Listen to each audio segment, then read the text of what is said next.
Can't hear me. You can't hear me because I've paused the damned video. I'll start again. Well, hey, the Meister has arrived.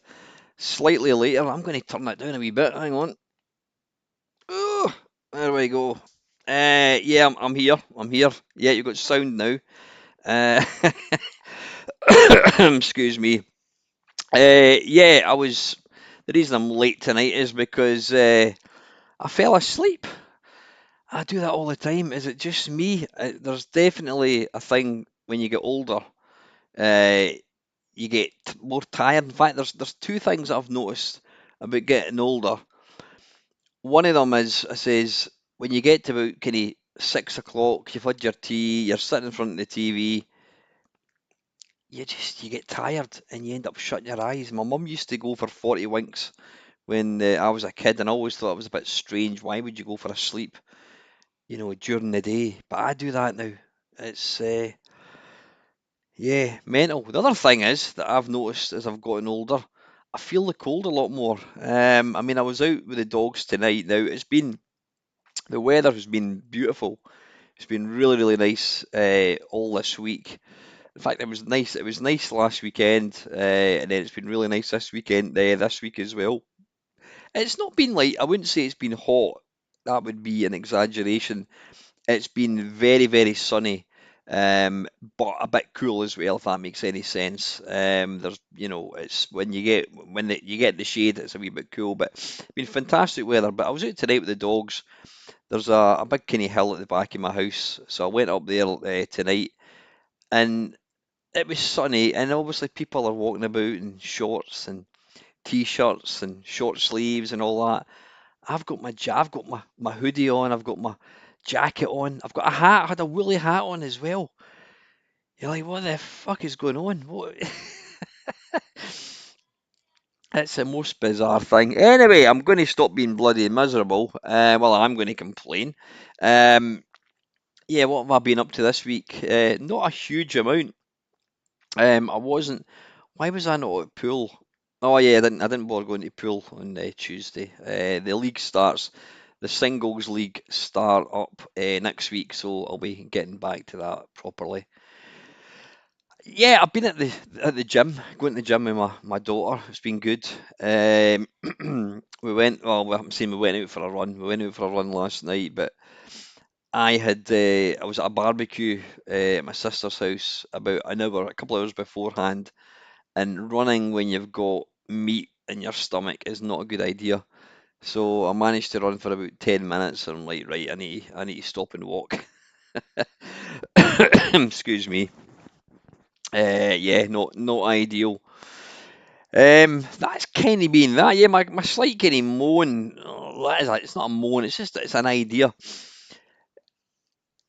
I bought. What did I buy? I bought sociable soccer for. I bought it for the Switch, and I also bought it for the PC.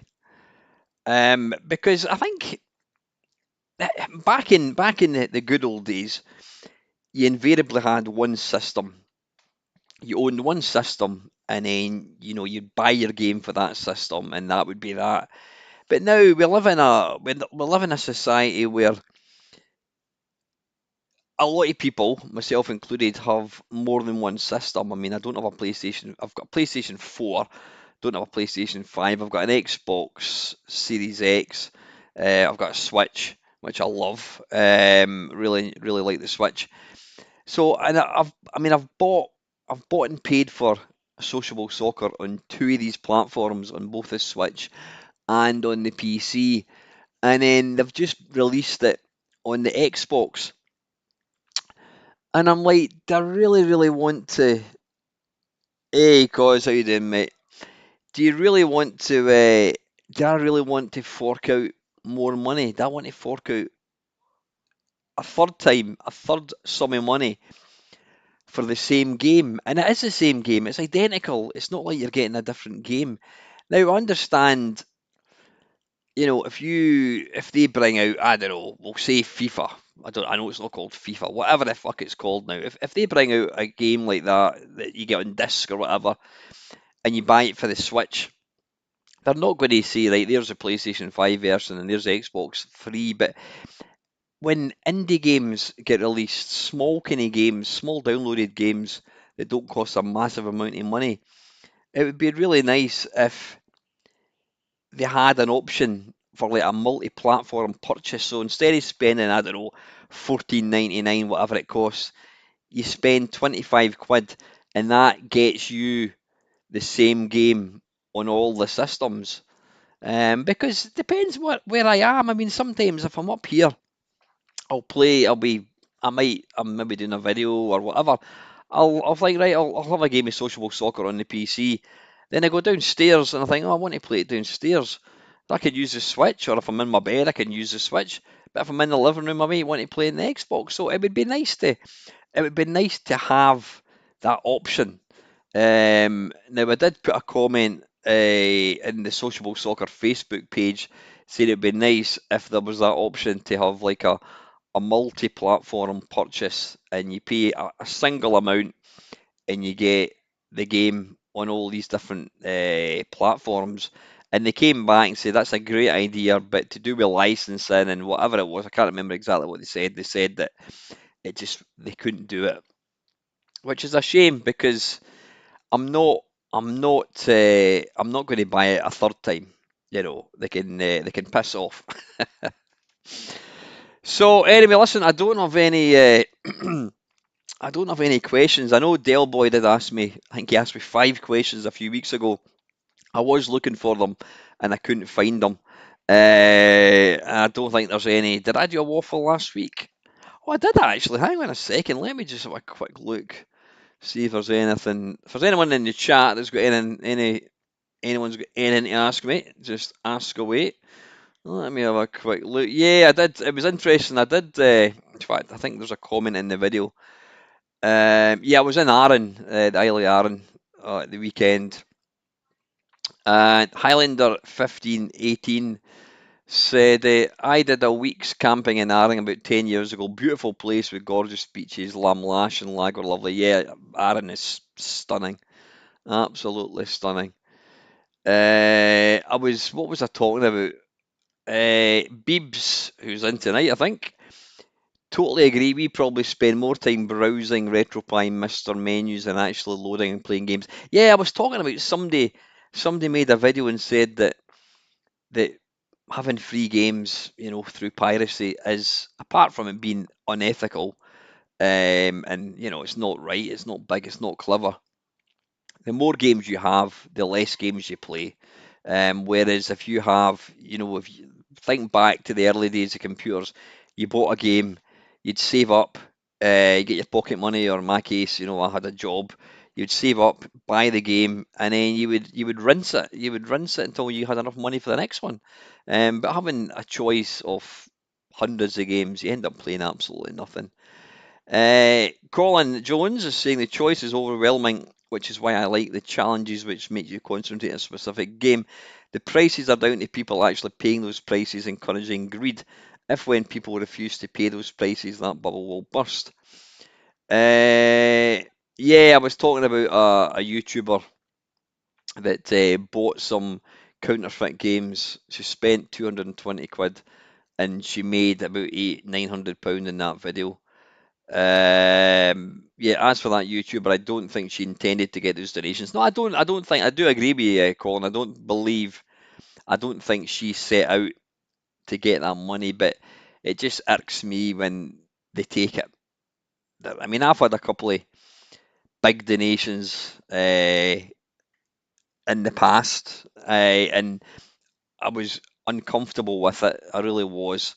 But the thing is, I did really ask the person. I begged them. I says, "Look, I'm not comfortable with that. Please, please let me know how I can get you that money back." The person never got in touch with me for me to do that. But these people, they just accept it. They just say, "Oh, thanks very much for the 200." I mean, a couple of people gave her 200 quid. I don't know. I can't even see that. Fenham Funky Neighbour, 1662. Remember those bad old days when N64 cartridges were in the 60, £70, £60, £70 price bracket on launch? Yeah, I remember getting Turok Dinosaur Hunter, which was it was shit. Yeah, it was a shit game, but yeah, it was a lot of cash. Um, wee Bob Art, I hope you had a good trip to Ireland. We'll wave to you as you pass by on Sunday. Question for next time: do you own any VHS tapes? If not, what about DVDs? Um, I gave away. I had quite a substantial collection of VHS tapes up till trying to think the early 2000s when I moved house. I got my own house. Good evening, Pixel. How are you? Yeah, I've got my own house. I'd had plenty of houses before then, but yeah, and I kept them at my dad's. I didn't want to throw them away, so I stashed them in a cupboard at my dad's, and then I reluctantly decided to just throw them out because nobody. I mean, I know there's a people are starting to buy. Well, people have been buying vinyl for a long time, but apparently CDs are making a bit of comeback. Um, I don't believe that anybody is going to start watching VHS tapes. I mean, there's probably people who've probably never stopped watching VHS tapes, but I don't believe you would ever consciously say, right, I'm going to go and buy a videotape recorder, whatever the fuck it's called, and buy VHS tapes because that's just daft. I do actually have a video player in my cupboard. I was given it. I don't know what happened. Yeah, this one of my mates was getting rid of it, and I took it. I think it's a tape to tape one. But yeah, I don't think you'd ever consciously say I'm going to start watching VHS tapes. That's just like daft.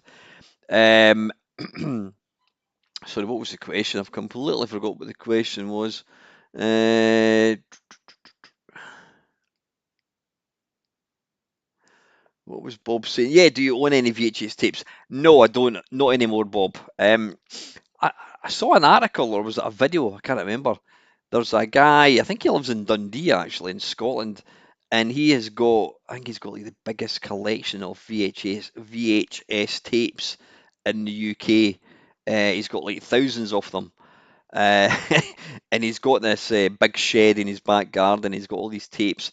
Now, I must admit, I mean, going back to, that if money was no object, if you had millions in the bank and you had a massive, massive house, then I would obviously have I wouldn't get rid of any original hardware, have all my hardware set up with proper monitors and all that.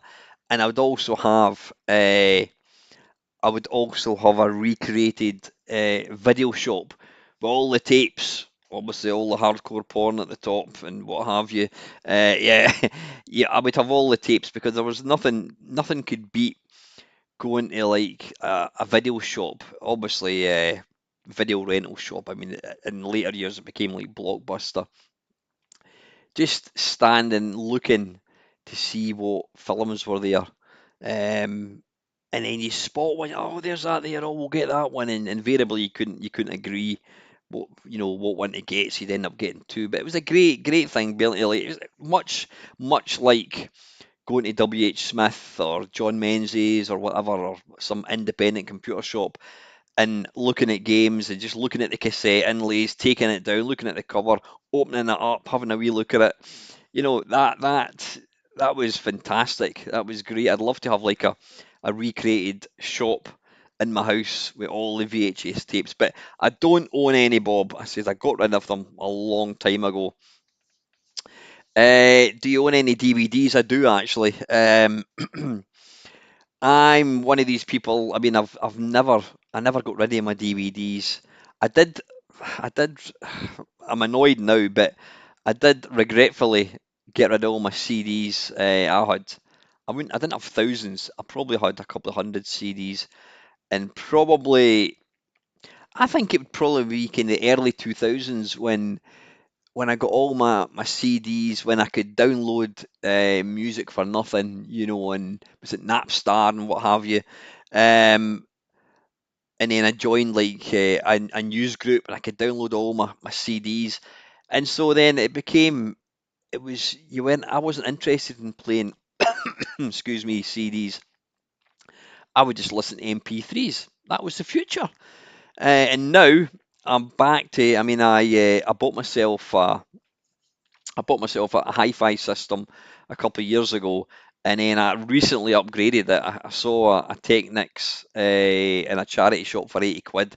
Bought that, and I've got a couple of years ago. One of my friends who's quite rich, he was getting rid of a CD player and two speakers. I think they're Gale speakers. I've never heard of them, but they're these big, massive speakers that can stand on the floor.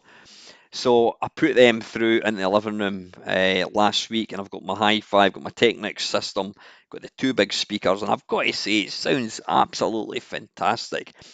So I've got my vinyl, I've got my CDs, yeah, just absolute dog's bollocks. But yeah, I've never back in again the mid sort of noughties. When I used to quite rightly name the noughties because I joined, was it Love Film, I think it was, one of these DVD rental places, and I was on the top tier. I think it was something like 5 discs at one time. You paid like a tenner a month. It maybe wasn't as much as that, and you could pick 5 films, and they would send you the DVD, and you could watch it and send it back, and then get another one, whatever. But I used to rip them, I used to copy them.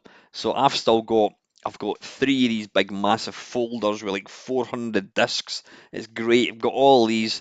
I bought myself a multi-region DVD player off Amazon. It wasn't much. It was about 30 quid, I think it was, because a lot of my discs, the original DVDs that I bought, they were like region one because that was the American region, and you tended to get more content. You would get like more extras. You would get more outtakes. You get a director's cut. Not that I ever listened to that. So a lot of my DVDs were region one, and I can't play them in anything. So I bought myself this £30 multi-region DVD player.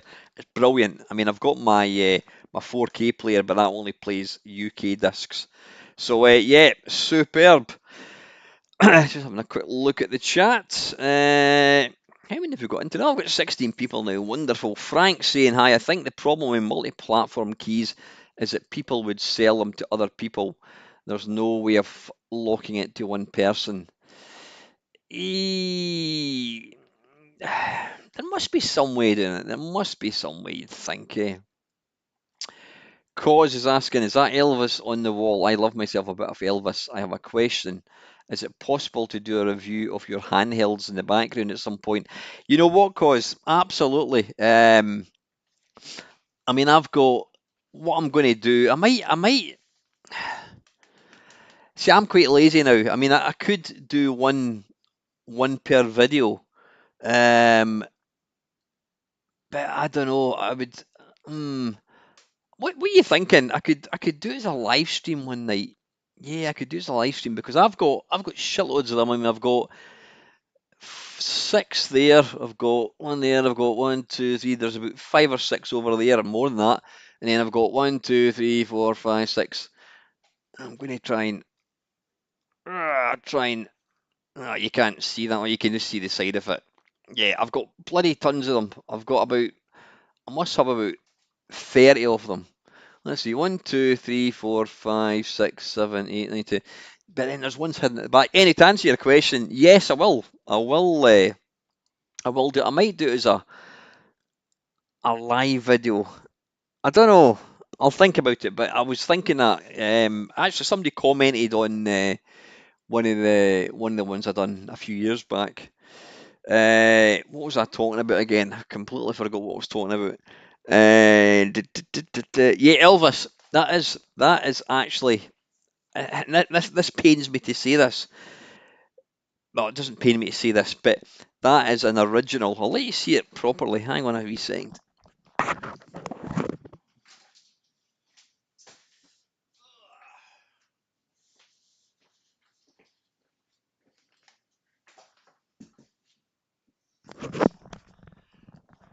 This is actually an original, and it's a digital. It was done digitally, and it was by my mate Wee Bob, who I'm actually answering the question. There you go. How cool is that? That is an original. Now there is a few little, what do you call it? There's a few little Easter eggs in this. If you look to the top there, you'll see the little Atari logo in the clouds. You see it? See the little Atari logo? And obviously there's a Berserk icon as well. But that is an original. That was done. And why I'm saying it pains me to say this, stuff like that now, you're going to get people using AI and just making it up. And that is completely killing. That's completely killing the sort of the. Hang on, that's going to annoy me back in a sec.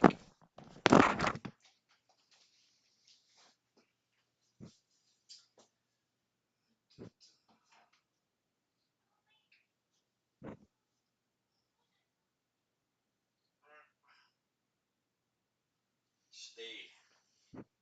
Is that straight? It looks straight to me.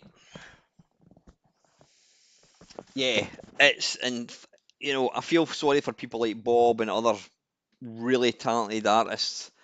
They do stuff like that, but then you could get AI and just get something similar. But that's an original one, and it's beautiful. It's really nice. I know, like, even in Dell, Bob he's done a Spider-Man for Dell. Excuse me. But yeah, I do.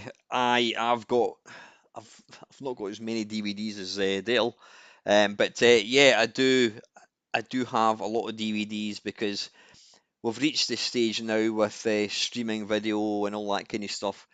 If you decide, I don't know, say you have a hankering to watch the Holy Grail, Monty Python's Holy Grail, chances are you're not going to be able to find it on any streaming device.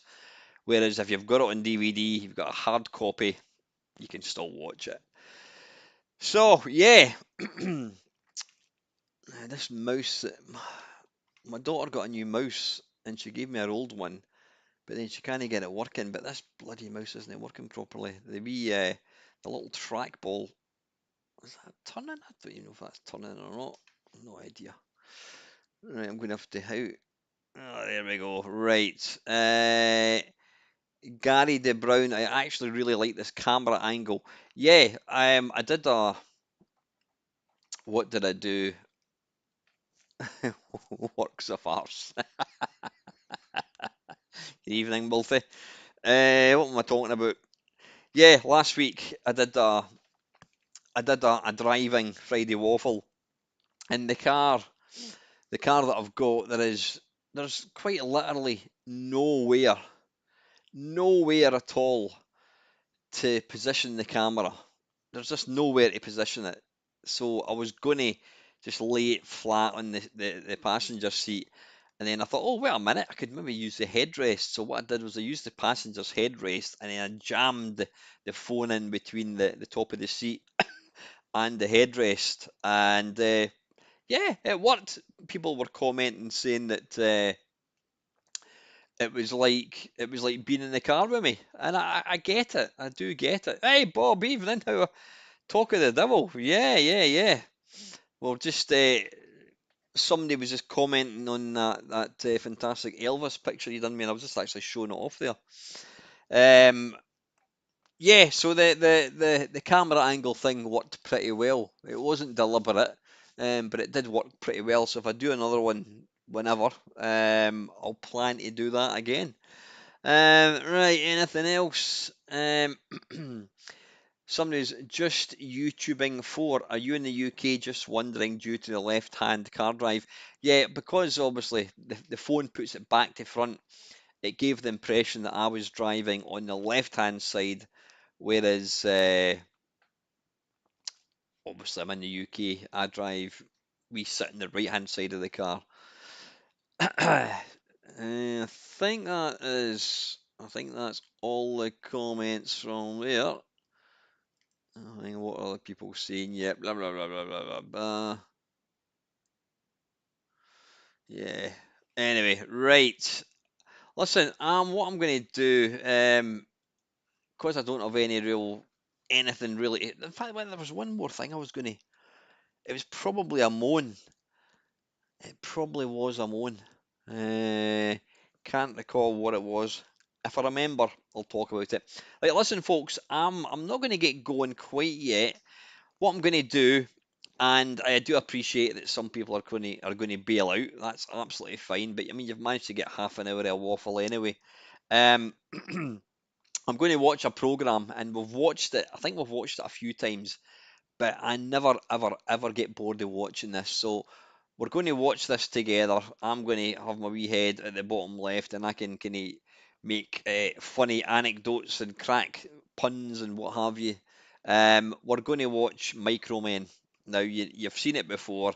It's a recreation of when Sir Clive Sinclair and Chris Curry worked together, and it's when the whole BBC thing, the BBC programme for schools, kicked off.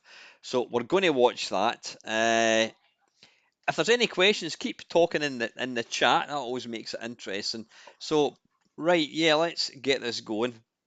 It probably will mean that I have no idea what that is. What are you talking about, Bob? You on about Microman? You've seen Microman. If you haven't seen it, stay with it. I mean, it's about an hour and 20 minutes. I'm going to watch it to the end anyway. It's great. So anyway, folks, listen. I'm not going to get going. We're going to watch Micromen.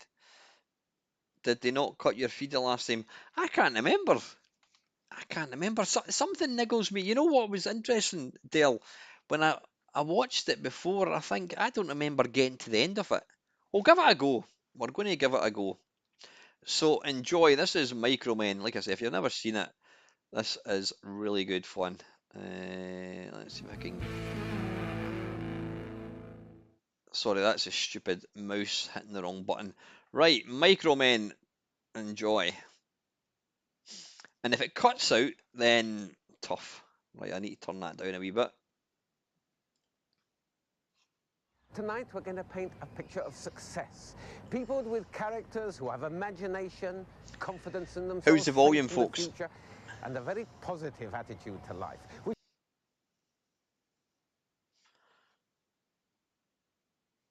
Like Joe Radley, driller of fine holes for the electronics boom. Like George Taylor, who has turned £15 of holiday money into a £3 million business. Like Clive Sinclair, electronics wizard, who can beat the Japs and the Americans at their own game. I consider it very much my role to foresee the future. If the video does get pulled, then totally that's fine. Personalized cars, Let's call it a night. Powered by electricity drawn from internal batteries or the mains. That's a very real goal. He plays a brilliant part. He really does.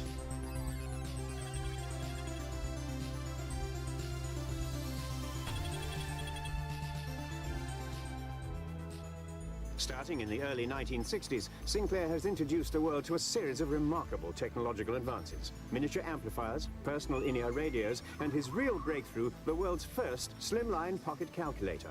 Sinclair went on to produce dozens of models before foreign manufacturers flooded the market.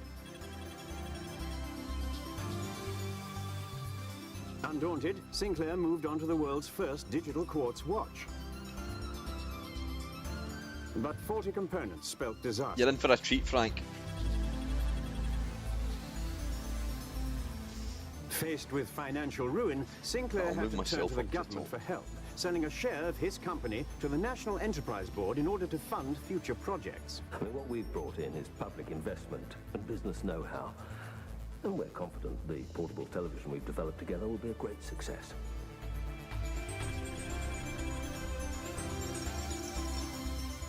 This is claimed to be the world's first truly commercial pocket television. It's being launched by an English company in London today, in America later this week. This is one of the things we hope will be making money for Britain this year and in years to come. Whether it does or not, you can at least say that it works and that it goes into your pocket.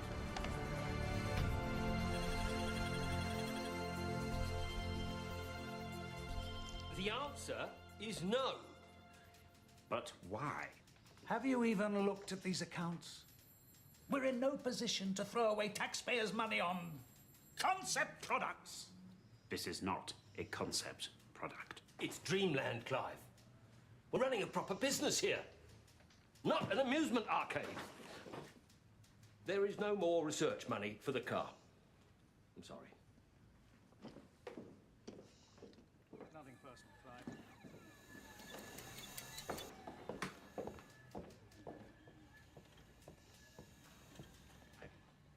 Who are these people? What do they think they're running here? Good evening, Eagle. How are you? Funding an invention if you can't stop at the inventor. Clive. Jesus Christ!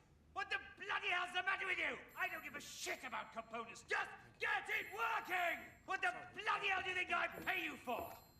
Fuck's sake, I'm surrounded by incompetence. The top end, I've got people who don't know their arse from their elbow. At the bottom end, I've got people who can't even answer a fucking telephone! It is, yeah. Yes, maybe later. Of course I can. How's that?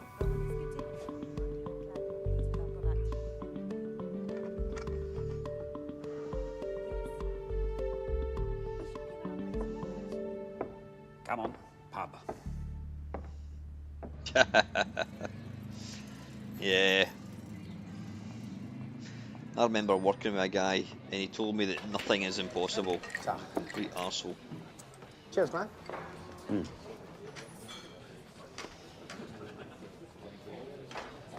I've had enough of these Bolshevik penny pinchers. I bugger technical instruments. We've taken technical instruments and hi-fi as far as they can go. I've watched the pocket calculator we invented be hijacked by the Japanese in their ugly plastic grot. I'll be damned if they take away my car.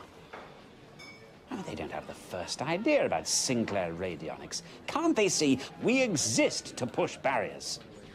We won't be constrained like this. What a line from Browning. A man's reach must exceed his grasp. Missile command in the background. For? Who's that for? No grudges. You know me.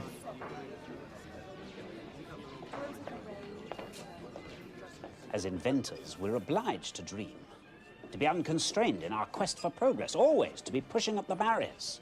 But we must never forget that allied to innovation is a clear Sinclair aesthetic. Practicality, simplicity, and elegance are the pillars of my vision. Remember that, boys. Elegance above all. Excuse me, Clive. I'd like you to meet a friend of mine, Herman Hauser. Herman, this is Clive Sinclair. Oh, a pleasure to meet you. German? I'm Austrian. A common error. I was just talking about the importance of elegance in innovative design. Oh, as with your black watch? Oh, yes. But your watch didn't work properly. Elegance and functionality, no? Herman's doing a PhD at the Cavendish. It's on oxidization. Yes, well, some of us didn't go to university, did we, Chris? We prefer the cut and thrust of the real world. But I'm sure watching things rust has its interest. I'm sorry, you'll have to forgive him.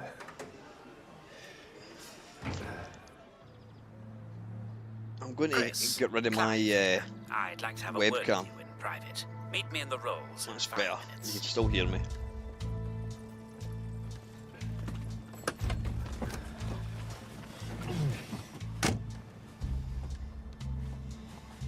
We've had 6 months of this state control, and it's been even worse than I thought. This interference in my business is intolerable. I've asked you here because I trust you, Chris. I want you to consider yourself freed from your employment at Sinclair Radionics. What? Don't worry, you'll still work for me. I hold another company name.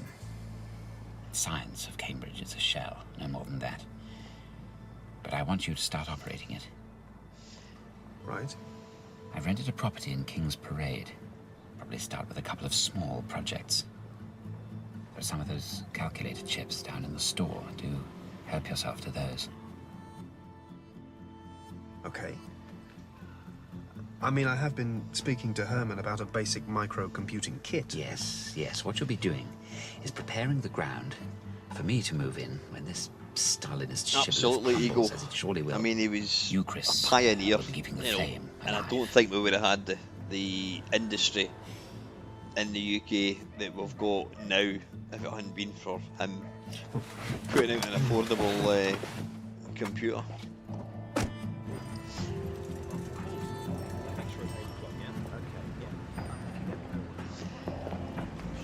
Does watching things like this not make you want to go back to the 80s? It just, everything seems so much simpler and better, didn't it? It really did.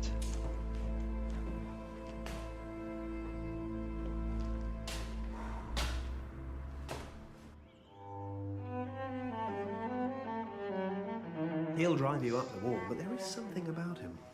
An absolute belief in what he's doing, and he's loyal to his staff like nobody else.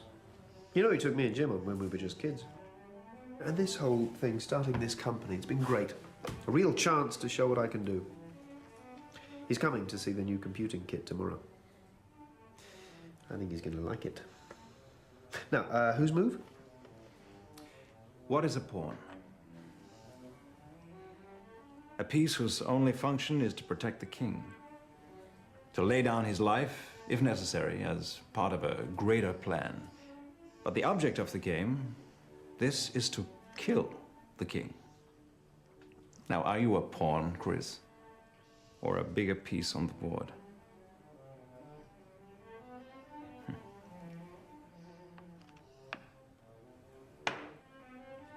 Checkmate.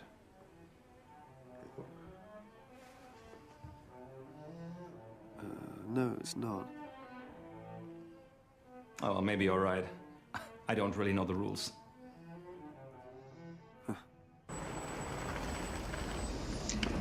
That's very true, politics-wise, but I just think technology-wise things are simpler.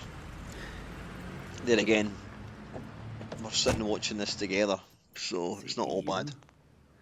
RAM chips, 8-digit LED display, 5-volt regulator.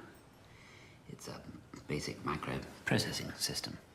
It's a kit to make your own computer at home.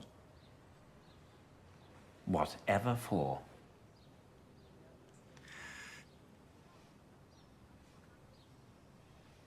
Right, well, you can find out how chips work, how to program, using computer language. Once they've got that, they'll want more powerful computers we can produce. Hardly gonna have IBM quaking in their boots. It's a bloody ugly thing. But it's better than nothing. Some people like putting these things together, I suppose. Is this the best furniture you could find? Yes. Well, it doesn't exactly smack of the Sinclair Thanks, Bob. brand. Appreciate it, mate. Still, won't be long before I'm out of this NEB cage, then we can really get cracking. Start work on some serious products.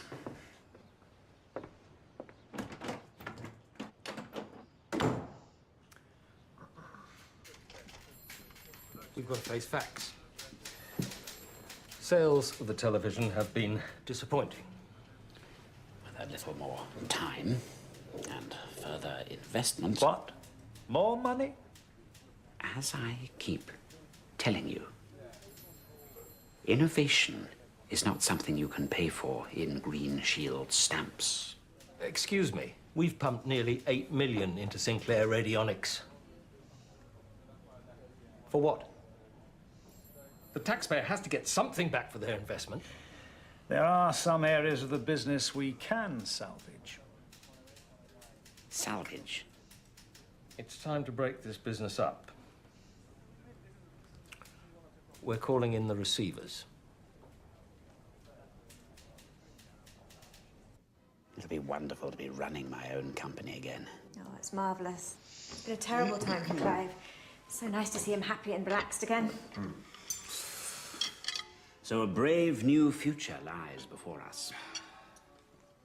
I've mapped out a number of new products the company might set about developing. Those communists at the NEB have got the instruments and the calculators, but I've held on to the television. And the car is still mine. Yes, I was going to suggest that we try developing a new, upgraded microcomputer. Chris, it's an amusing little gizmo aimed at a few hobbyists. No, it's something I want to pursue. Well, it's not exactly the Commodore Pet.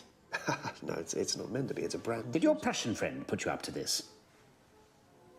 I don't know what you mean. I don't wish to discuss it any further. Wonder why that is. I beg your pardon. Look, I'm sorry, Clive, but I've always believed in what you've been trying to do. Now I'm asking for the chance to take this forward. I feel I can do something with this. It's a worthwhile project. It's pointless, amateurish, ugly. All I am asking is that you allow me the chance to develop the idea.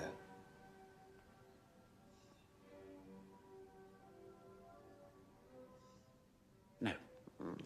But why? Because we haven't got the funds to waste. We have to concentrate on developing authentic Sinclair products like the television, the electric car. The car? Christ's sake, Clive, not the car. Get out of my bloody house.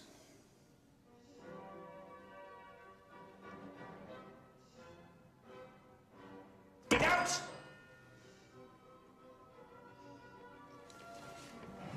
You had quite a temper, didn't you? What the hell?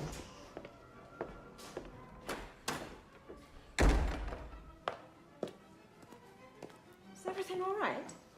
There's nothing. He'll be back at work tomorrow morning.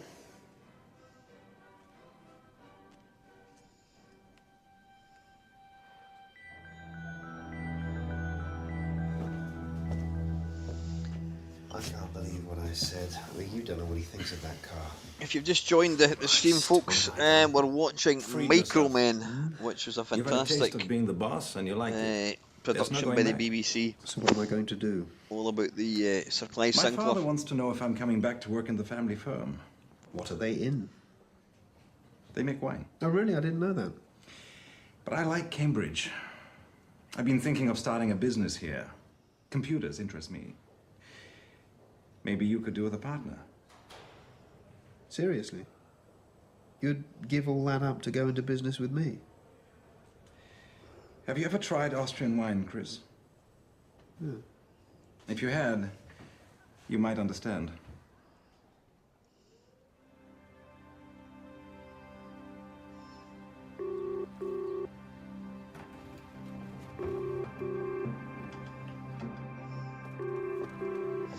Yeah, I think you're right, Eagle. They did add things to obviously make it slightly more exciting.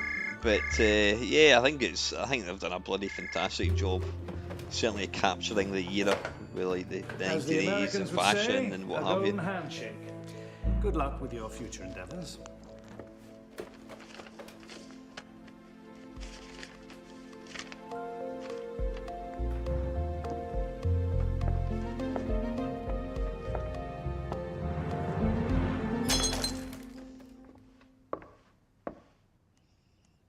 £10,000, you say?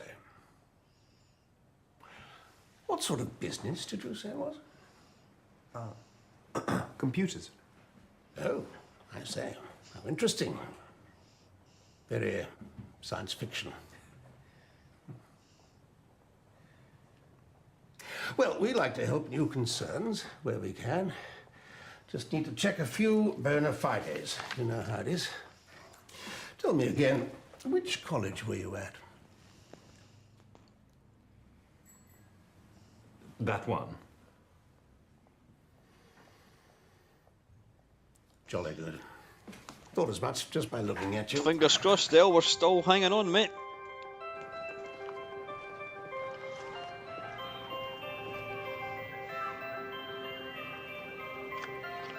A fresh start.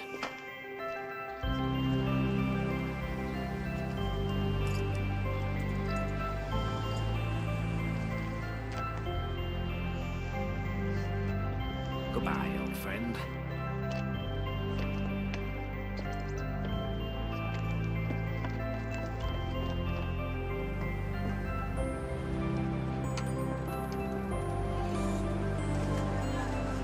better.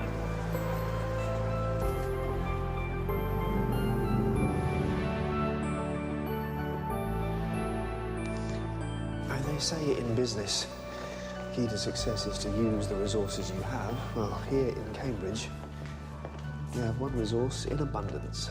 Geeks. Cambridge Processor Group. They build computer systems for fun. Our secret weapon.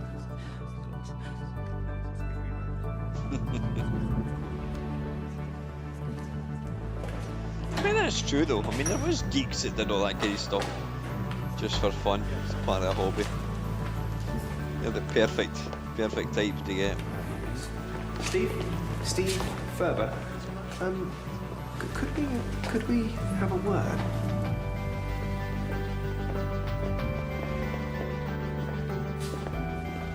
That's him, Roger Wilson. Spent his summer holiday building and programming a computerized cow feeding device for a firm up in Harrogate.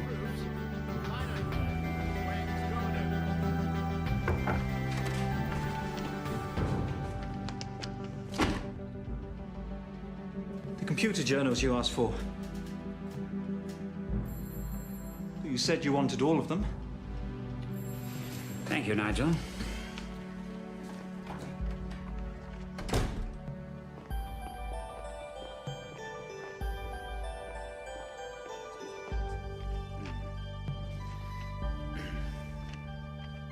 It's nearly £2,000. Hi Craig, how you doing, buddy?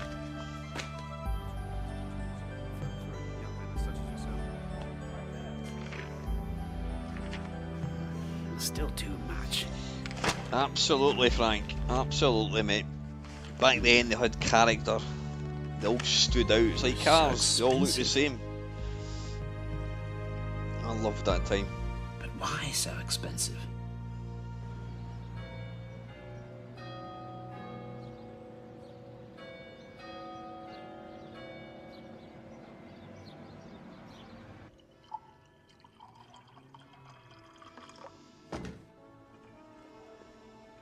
We must observe the British tea ritual. Thank you. So, we all know the MK14? Sinclair. I saved up for one of his hi-fi kits when I was a kid. Looked nice. Matte black, System 2000. System 3000. System 2000 was in silver, 20 watts, as opposed to 40 watts in the System 3000. Whatever it was called. Never bloody worked. Anyway. We all want to go with the 6502 processor. Of course. It's the only choice. For the moment. Plus a whole new look. That's right. We start with kits, but we want to market it with a proper, ready-made, moulded keyboard and built-in assembler. I've still got tons of magazines. I still love reading the old ones. Brilliant. And so I'm pleased to announce that Nigel will be heading the new computer division. Not just a division, but an entirely new company. Sinclair Computers.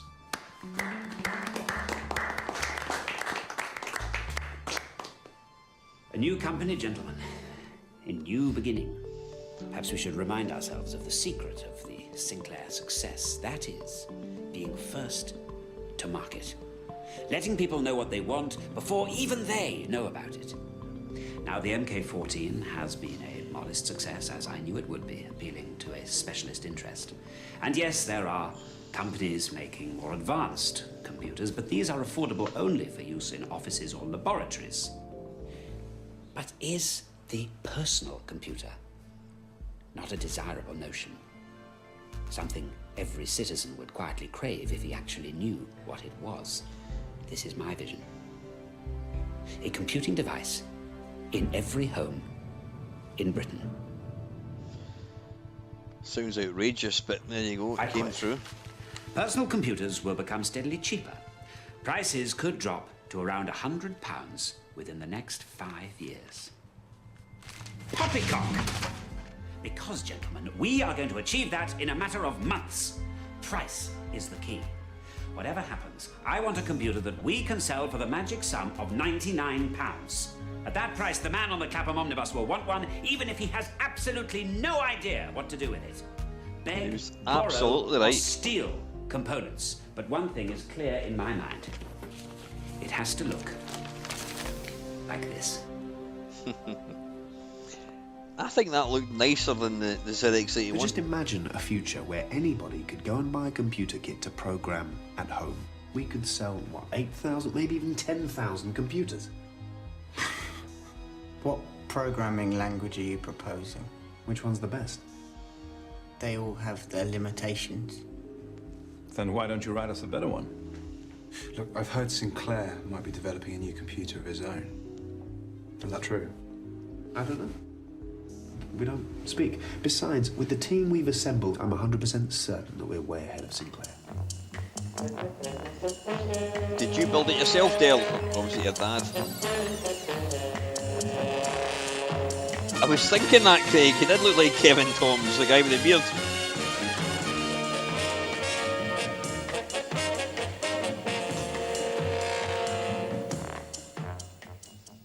Good evening and welcome to the Murray programme. Tonight we enter the world of the microchip and report on a story of British perseverance and invention. And we ask, will the personal computer be Clive Sinclair's ticket to a fortune?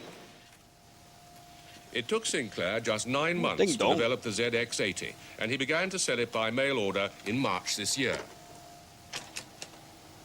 It costs £99, measures 9 by 7 inches, and weighs just 12 ounces. All you have to do is add an ordinary TV and a cheap cassette recorder.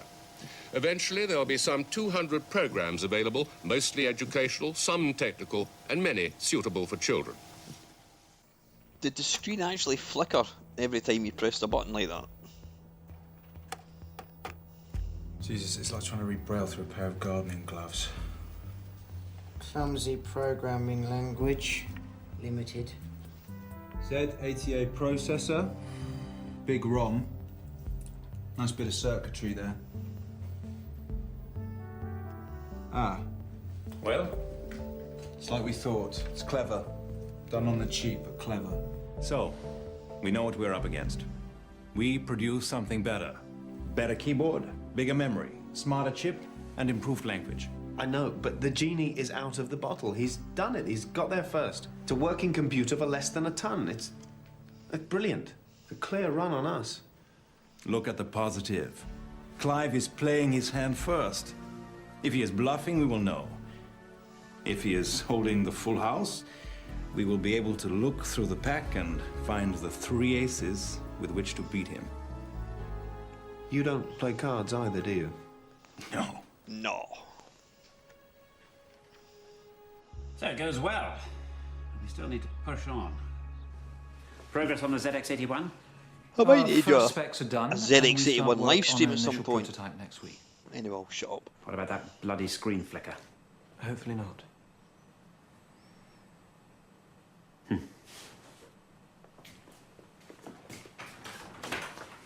Jim, I was wondering if you'd had any contact with, Chris. I'm always in the lab. I hear he might be going to market with a new product. Well, I have. He hasn't. I'm not really sure. It seems a shame he's not still with us. He'd have enjoyed this.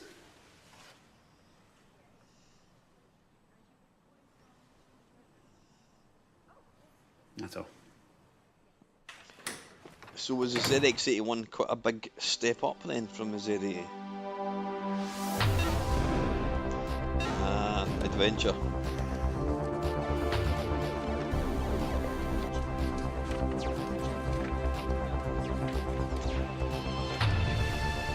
$2K of RAM, twice as much as the ZX80. 8K of ROM, again double what the Sinclair computer offers, and a proper integrated keyboard that won't give you arthritis. The Acorn Atom is the product that serious computer users have been waiting for. You seem intent on attacking Clive Sinclair. That's not personal, it's a vastly superior product, that's all. You're attacking him again. It's about computers, that's all. I think earlier on you saw the Amstrad Painfully CPC, said, which but, wasn't many out of at these that companies point. won't survive this gold rush in the personal computing market. There may be many clever people in the industry, but business acumen is thin on the ground. Far too much what I call kite flying, that is to say, people announcing products that just aren't ready. But make no mistake, I welcome competition. We are a market leader, but we don't take our position for granted. Great. Okay, can I ask you about the new RAM pack attachment? Yes, well, it was thought that we might do something to boost the machine's memory. Yes, right, because a lot of our readers are saying that the connection's not that good, that they fall off. We are aware of this issue. He doesn't like Our criticism, engineers does he? have looked into it, and I am informed that the use of a piece of blue tack about the size of a runner bean will resolve the problem. Blue tack? Quite so. Well, that's genius. See, our readers would love that. Which magazine did you say? Sinclair User. Ah, yes, yes. Well, you have my blessing.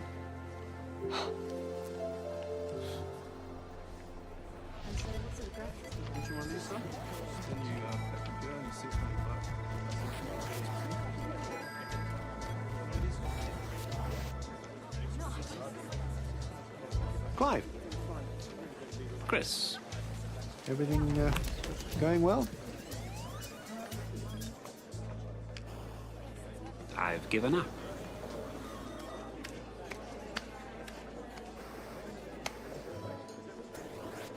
What's the progress on the new machine? Well, the boys in the lab are doing their best. Well, they need to do better. Getting it out quickly is vital. It needs to trump the 80, but also to obliterate the competition. We need to keep our rates Sinclair. Yeah. Take a memo to all staff. In this competitive environment, we cannot afford information to leak out about our new products. Be hereby notified that work on the ZX81 is top secret.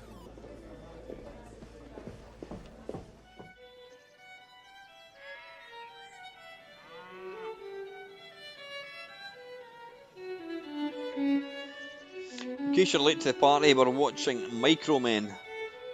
Hopefully we'll be able to watch the whole thing. The last time I tried to show this, the stream ended suddenly. I don't know if it's anything to do with copyright or whatever, but hopefully not.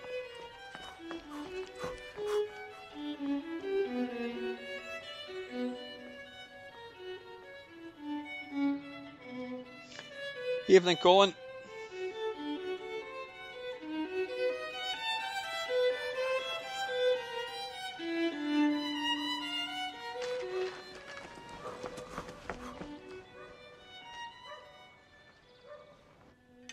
Prize giving at the boys' school today. Sadly, I don't think that was the case, Craig. Do you mind? I'm reading.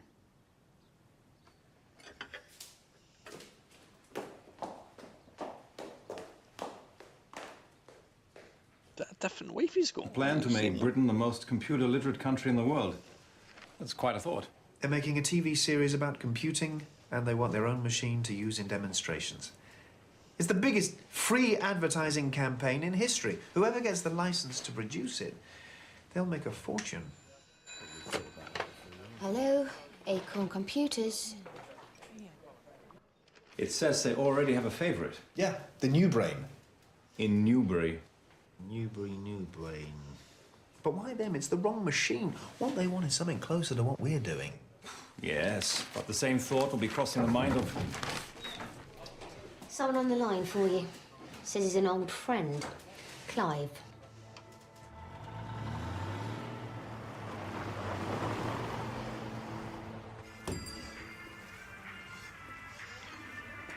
Oh, but Duran. Look now, look all around. There's no sign of life.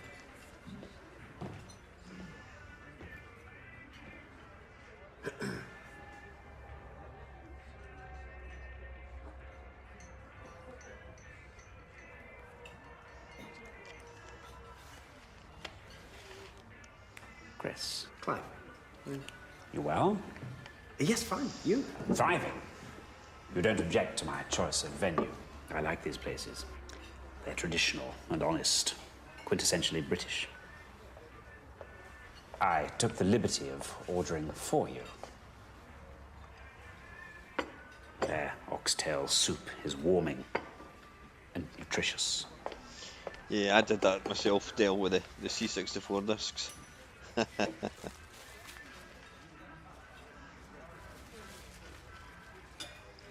Planet Earth, ba, ba, ba.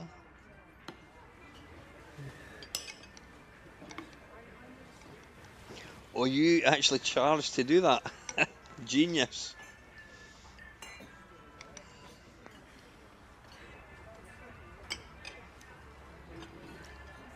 Very fitting.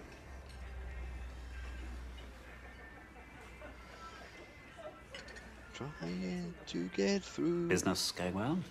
Yes, fantastic. Good. I'm pleased there's room left in the market for niche products. Oh no, the cream will always rise to the top. Yeah, but cream can go sour. Not if it's kept cool. Well, let's hope your cream can How you doing, withstand Ross? the heat of the kitchen. You wanted to talk. I don't know if you'd heard, but there's this BBC computer project. Well, that, yes, I think I read something about it somewhere. I'm sure it won't amount to much, but I wanted to discuss it in case you had any concerns. Concerns? Well, clearly it amounts to a breach of their non-commercial charter. It's outrageous. Any machine bearing the BBC logo would carry an enormous advantage. You think? Their patronage of the Newbury project is intolerable. At the very least, it should be an open competition for the contract. At the very least. Well, it seems only fair, especially for smaller companies like yours. Very altruistic. Assuming you were intending on bidding. I hadn't really given it much thought. What about you? I think we should both write to the BBC, making our feelings clear. It is in both our interests that Cambridge remain at the heart of the computer industry. You're asking for my help? I'm looking to join forces for the common good. This is about doing the right thing. So he's sitting there, suggesting that we should, I don't know, join forces to stop them. But I can't believe he's not actually pitching for the job. So there would be competition, with him as odds-on favourite. There wouldn't be time for competition. The BBC want this machine ready in weeks, in time for the broadcasts. Now, Clive knows that. He's ready to step in, and if Clive gets it, he'll have the whole market in his pocket. It'll be curtains for us and every other computer business in the country. And he wants me to help him win the bloody contract. We'll have to throw our hat in the ring. But he's got a huge advantage. I mean, he's already manufacturing God knows how many computers a week. 2,076 per week, 8,996 per month. On average. But the Atom is a superior computer. No question. Absolutely. Quantity is his strength. Quality is ours. We just have to convince the BBC that they need what we've got.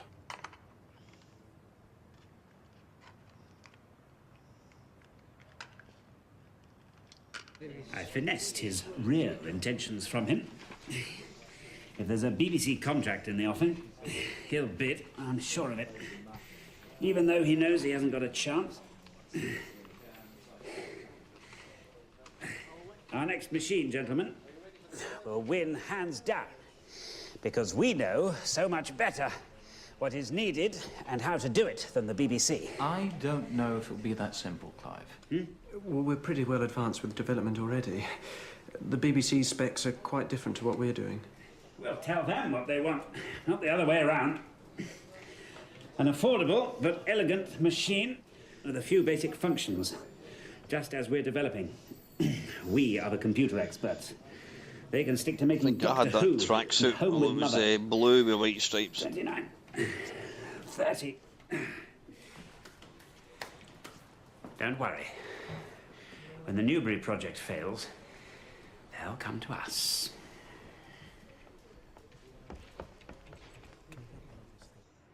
We are expanding even quicker than anticipated. Well, things do seem to be going well. £50,000. Doing the old college proud, eh? And so it is with great pride that I take on this role of president of this organization of like-minded individuals, where to be clever is to be among friends. Thank you. I mean, he was ahead of even Bill Gates, not Bill Gates, Steve Jobs. Obviously, Steve Jobs got in at the right time and made a shitload more money than Clive Sinclair. Yeah, I think old Clive is a bit of a ladies' man. Mrs. Sinclair, Excuse me. Yes. we'd love to congratulate you on your speech. My name's Susan, and this is Mindy and Barbara. Hello. Hello. And you're enjoying the symposium. Oh, yeah. Everyone's very lovely and all these clever people. It's so inspiring that you can develop so many projects at once. Quite. Sinclair Research is making significant progress with the portable television, the home computing system, and what I'm most proud of, the personal electric transport. Yeah. Well, I'm just full of admiration for any man that can take care of three things at the same time. Good, good. That's good, because as president, I really want to promote the organization as being fundamentally social.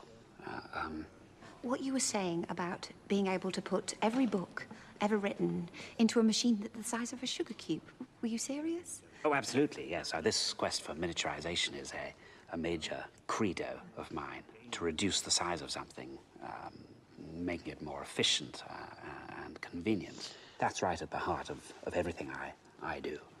I think this is Still, probably it's put in for effect. nice to get your hands on something big once in a while. Yeah. See you later. Good. Thank you, Barbara.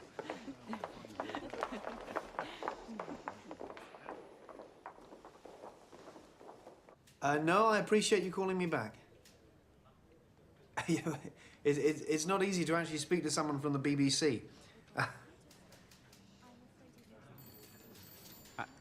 Well, Acorn Computers, customer help. well, quite.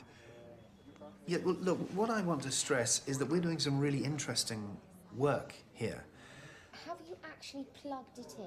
And all we're saying is that we should get the same chance that Newbury's getting to...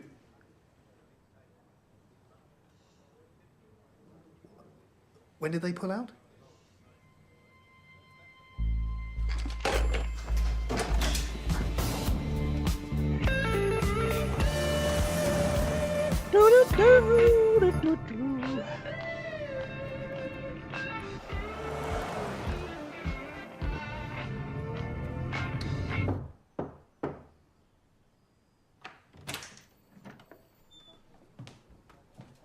Afternoon, sir. Ah, yes. Hello. Did the speech go well? Yes, it seemed to create some interest. That's nice. Nigel told me to give you a message. He said the Newbury New Brain is out of the race. I knew it. Have the BBC called us yet? Yes, they wanted a proposal from us. As I predicted. And also proposals from Dragon, Auric, Computer and Acorn. Get me Acorn on the phone. Now. This is Clive Sinclair. I'd like to speak to Chris Curry. He's bloody where?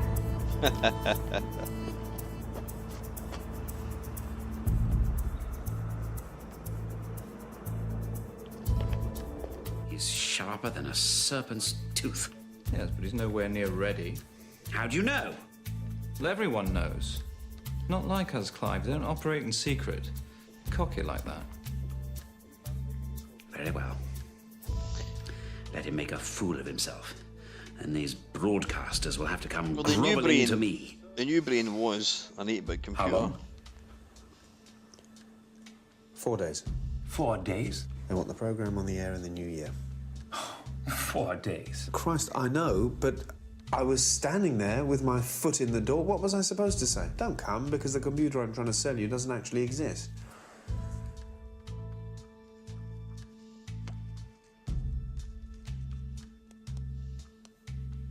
Is there any chance? By Friday? What will Roger and Steve say? What do you think they will say? Say it can't be done.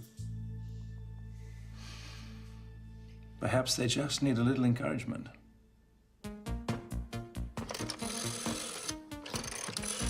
God, I remember that. Look at that. The little bit of paper inside the Roger, phone. Herman, I have a question for you. Can you adapt the new machine for the BBC spec? We've got a week. I understand. He says it cannot be done. I knew it. Bugger! So, I ask you, Steve, you think it can be done? No? I'm surprised when you tell me this. Oh, because Roger told me that he thought it was possible to do it in a few days. Yes, he seemed to believe so. But I will tell him that you disagree, no?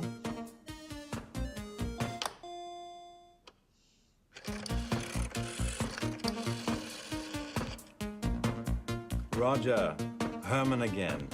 Now, I need your advice. Steve says he thinks he can do it.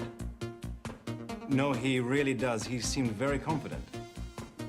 No, I didn't tell him that you said it was impossible. Do you want me to call him back and tell him that now? Okay.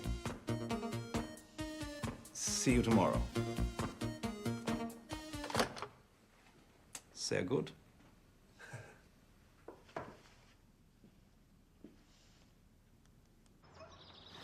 They'll fall flat on their faces. We need do nothing, and the contract is ours. That's what we're going to do? Nothing? Of course not. Never stand still. The BBC will be here on Friday morning. We need to be able to show them a working prototype that fits this spec. I know you can do it. I'll make the tea.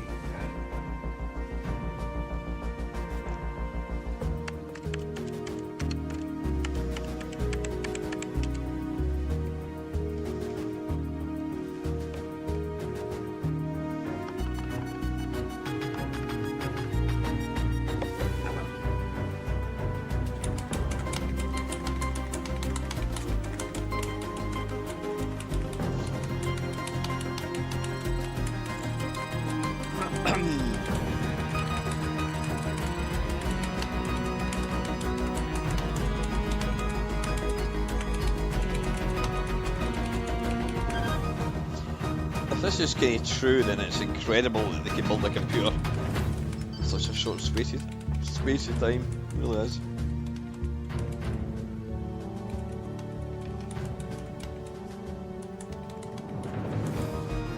What if we move the space bar to here, then we can just lose all of this? At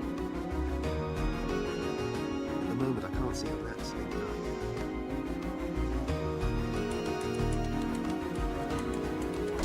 Your babs, everyone.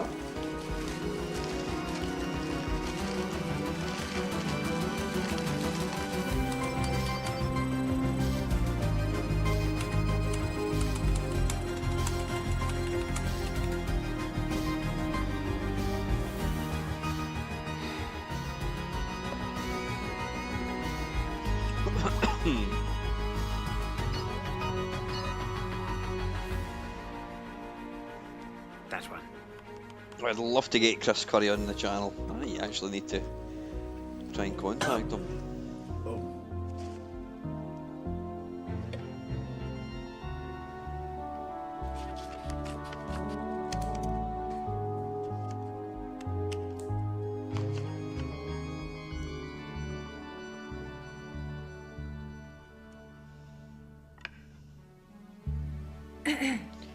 Did you feel sorry for Sir Clive Sinclair? Good night, sir. I mean, he was one of the most passionate guys ever. So passionate about about his ideas.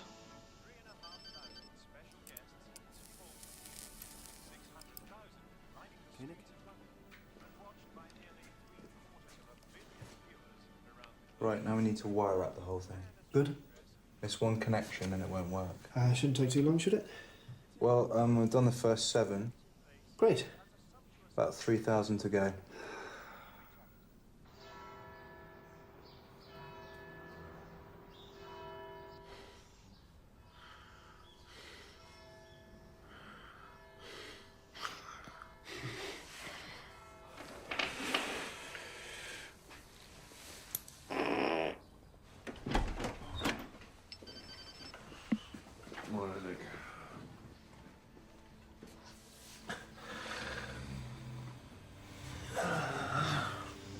Yeah, the BBC, the basic in the BBC was fantastic.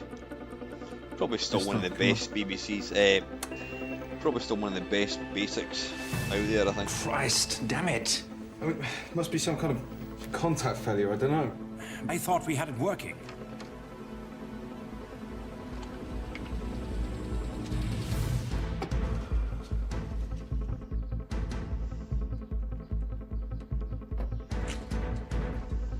Must be something. They're here. I'll try and stall them. We've had it. Well, very good of you to come. I do really appreciate the opportunity to, sorry, I think it's about to break. This is the wire to the development system? Yes. You've used a clock wire for this? This is a breakthrough for us, I hope, and the BBC as well. To have you here. Sorry, wrong door. That can't be. I'm so sorry, gentlemen. I feel very embarrassed. Sorry. What if the wire is causing a skew on the internal clock? Huh? It's directly beneath. I'm so sorry. Why am I going upstairs? It's absolutely downstairs. Ridiculous. I'm sure this is put in But that's its for backup life support. effect. At the moment of birth, if the child is to prosper, the cord must be cut. No! Here we are, gentlemen. As you can see, we are only able to show you a fully functioning prototype.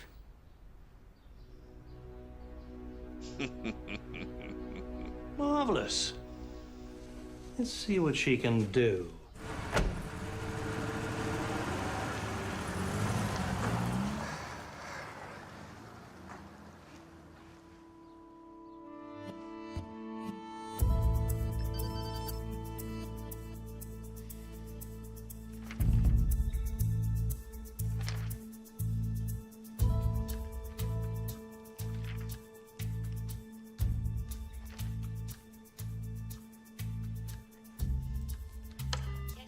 Cynthia, I'm not taking any calls, except from the BBC.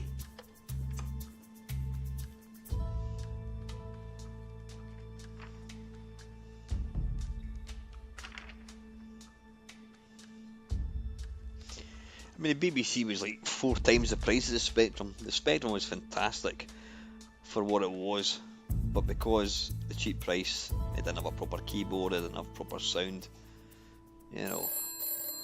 But for games, it was Hello? awesome. Yeah.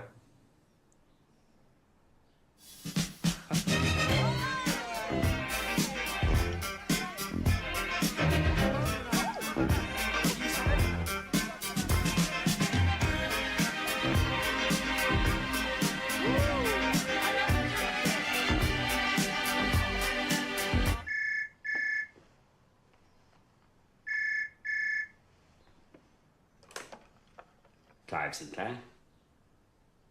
Ah, yes, I was expecting your call. Huh. Mm-hmm. You've... Bloody fucking hell!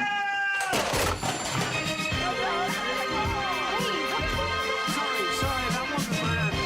I'm hoping that's all.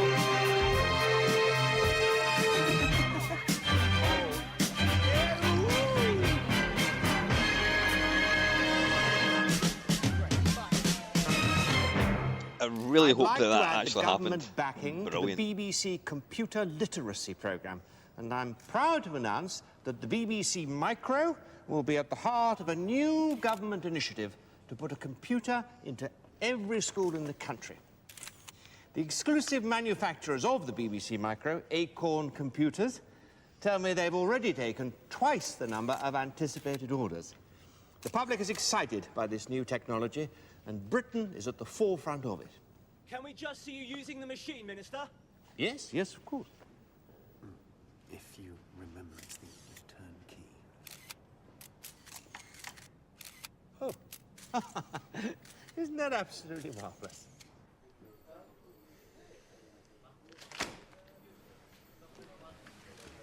Why even bother with them? Demand for the ZX81 has been phenomenal. Our only problem is how to meet the orders. We're having to step up production. Turnover's looking like over 30 million. It's incredible. I want the Spectrum brought forward. It's still in the developmental stage, Clive. I'm sorry, I don't know. We'll meet them head on. Acorn may have their friends in government and at the BBC, but Sinclair understands what the man in the street wants. Simplicity, affordability, elegance. Elegance above all. This new BBC Micro looks like it was invented by a blind Bulgarian bricklayer. It's not funny. The next computer has to do everything theirs does, and more. And it has to be half the price of theirs. We start taking orders now. If Chris Curry wants a battle, well, let's show him what we've got up our sleeve. I wonder if that prototype that they submitted up to a massive still exists 48K somewhere. of RAM, sound, and full 8-colour capability. All available from £125. I give you the Sinclair ZX Spectrum. I don't know, there is something nice about the Spectrum keyboard. This little intro just oozes nostalgia. Well, let's take a look at a typical office of today. And what are the first things you see, apart from the man working in it? It's the filing cabinets. Now, what's going to happen to them, Mac? Well, most of them are going to go, Chris, along with invoices and bills. Those are all going to be sent through by the computer. What about our old office friend, the faithful typewriter? Are we going to say goodbye to that as well? Okay, so give us a program now. We've got about 30 seconds before we go on. Got it? Got it, you got it? So a secretary's job will really be enhanced as she's able to help her boss in understanding the sort of speed at which his business is changing. Yeah. We've done 10 CLS, right, space. All right, 20. Print. What is your word? Space. Question mark. Does that mean you're going to do away with paper altogether? Are the stationery doors finally going to close? No, they're not, because people really do still like to read things on paper and not on screens. It's 30. Input, words, string. Return.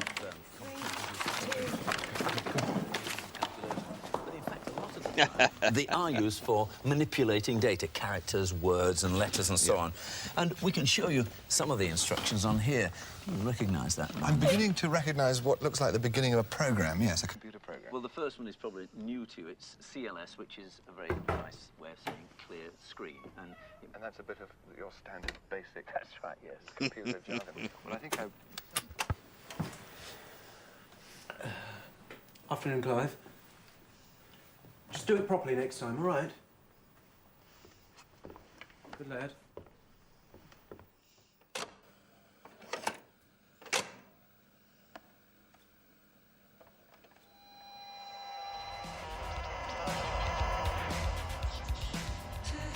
Since the Department of Industry launched its multi-million-pound Micros in Schools scheme with a great fanfare, there's now at least one in every secondary school and one in almost half the primaries. Britain, it is said, is ahead of anyone else in the world. I remember it was a big thing when we got a computer an apple, in the high school. An acorn, one computer. tangerine, It was even a a massive new thing. brain. In fact, computers suddenly seem to be everywhere. I'm sorry, did you say million? As you can see, we are experiencing growth at an exponential rate.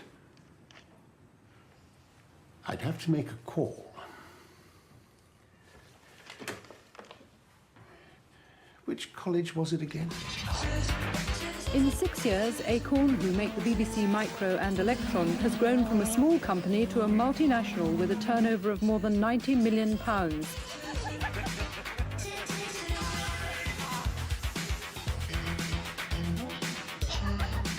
I'll really need to try and see if I can get Chris put in the channel. And you're completely That would be fascinated by bloody it. awesome. My mum can't keep it under control.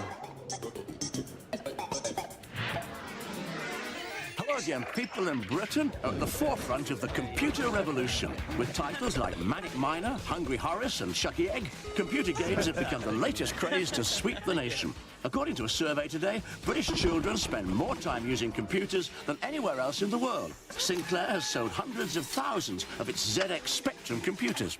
This is a small home computer.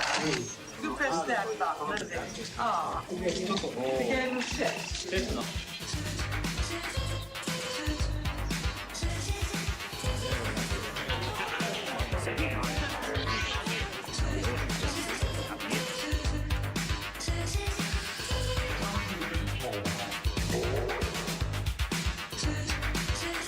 So what can the average user actually do with a home computer? An exciting variety of useful applications. So not just games? No, absolutely not. What do you use your computer for? Games. Mainly games.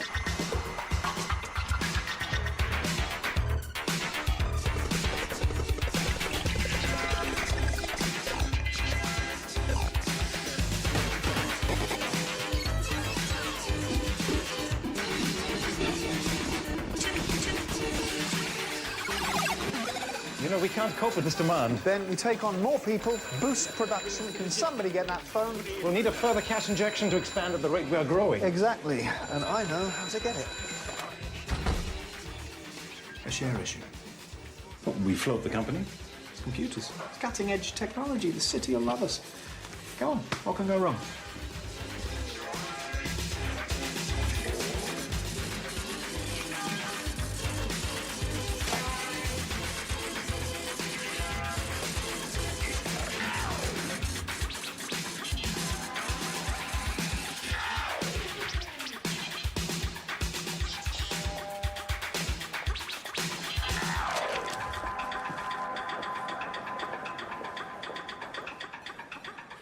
And then you just delete it by pressing these two buttons here together. So you press this button here, and this button here. No, sorry, no, this button. Yeah, that's right, this button here. And you see the thingy flashes on the screen there. That's perfectly normal. Then all you need to do is press Enter, and it changes colour. It changes colour. What else can you do on it? I can change the border to another colour. Let's try blue. Can you play games on it? Yes, you can. Hundreds of games for the Spectrum. Yes, excuse me. Do you have any games for the BBC Micro? Yes, somewhere, yeah. Yes, we do.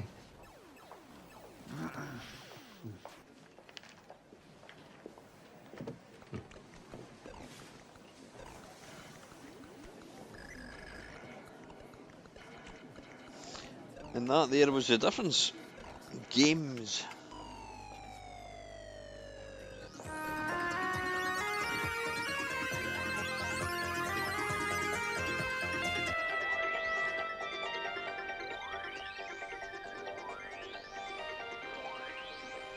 Making the most of your establishment connections, more like.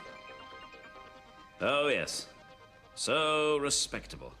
No games for the micro. Damn the BBC and the government and all the rest of your lackeys. People seem to forget that this is just a fad, nothing else. All this nonsense about computers replacing shopping, saving people a trip to the bank. These things won't save the world. It's nonsense. Nonsense. So that's the plan. We pump the money from the share issue into a pared-down version of the BBC Micro, the Electron. We drop the price, produce on a big scale, and go head-to-head with Uncle Clive's Spectrum. We go down market? Look, the squeeze is on in this industry, in case you didn't notice. There's a rival machine launching every week. We have to keep growing. So there we have it, gentlemen. A new strategy. Alongside an upgraded Spectrum, we'll launch the Quantum Leap, or QL. A new computer designed for use in the office. with a proper keyboard and functions for business and education. An upmarket computer. A serious computer. Do we need to change tack now, Clive? I mean, the success of the Spectrum has been... You've got a company valued at £136 million. You're talking about making a computer from scratch. New hardware, new operating systems. It will take years. We're announcing in 3 months. And anyway, this spec, I mean, it's a backward step for us. We should be working on improving the hardware. 16-bit technology, our own processor. Look, computers are for the common man now. Games, entertainment, that's where the money is. W.H. Smiths are ready to order 120,000.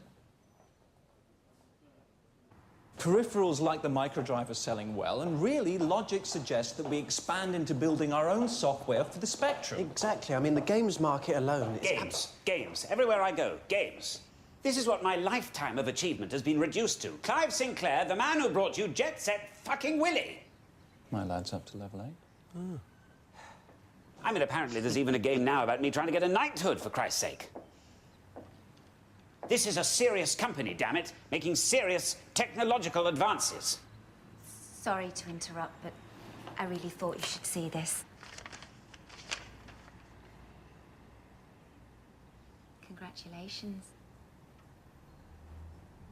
I've been, given a knighthood. Yeah, I was just wondering that. Did Jet Set Willy didn't have levels in it? It was only Manic Miner. Ta-da. The QL, or Quantum Leap, represents just that in the home and business computer market.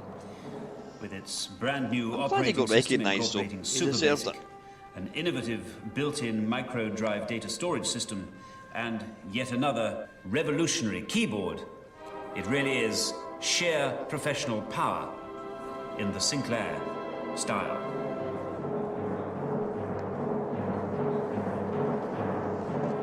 With all these features, you could be forgiven for expecting to pay quite it's literally just one thousands big of pounds. open plan But game, no, isn't it?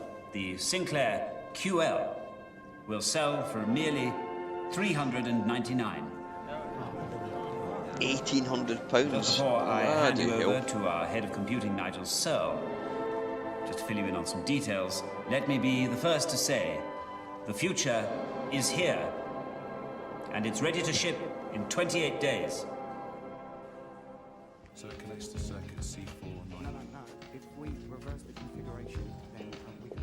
No, I understand that, yes.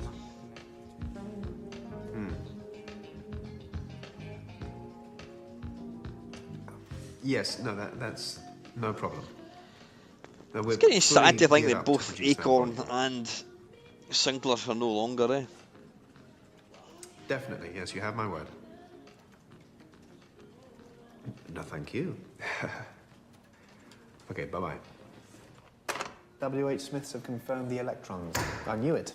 It says here the market might have peaked. Do we want to run the production lines that hard? Herman, they've just ordered 120,000 computers. Does that sound like it's peaked? Chris, remember you've got meetings with the lawyers and accountants later this afternoon. Have I? Right. Ah. Yep.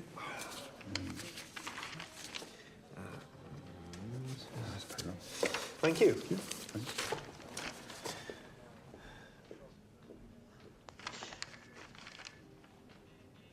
Is that the payroll? Christ. Again. No.